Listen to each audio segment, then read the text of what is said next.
In a recent interview talking about taking over the reins for everything DC from the previous regime, James Gunn says that he knew the moment it was announced, a very vocal and toxic fan base would start a backlash campaign. Unfortunately, he said that this was expected and it's something that is happening. But he knew what he was getting into, and he hopes that the people can calm down and just watch the products when they come out. Who wants to tell him the bad news?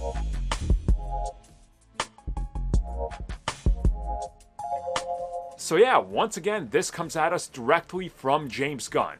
Here's what he said, and I quote, "I knew that there was going to be many challenges as we embarked on that journey, because people have different ideas about how things are supposed to be. People have all sort of things that they love, whether they love things from the DCEU or they love things from the Arrowverse. They love things from the animated worlds or whatever.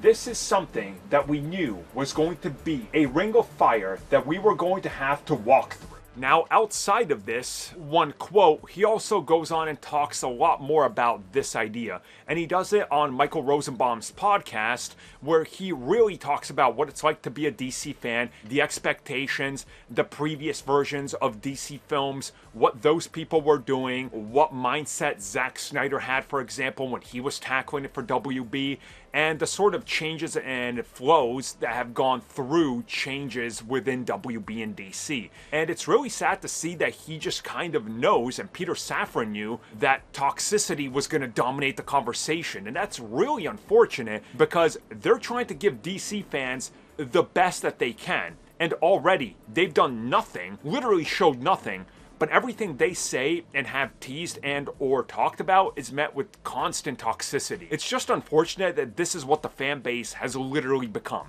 Toxic. It's kind of like almost like Star Wars fans. Not quite, because Star Wars fans are literally the absolute worst fans in the world. And I don't mean the Star Wars fans that are, fans. I mean the toxic side of it. DC's almost becoming that. And I really hope that they can deliver something that can unite fans, but let's be real. That's a tall ask, and it's not going to happen.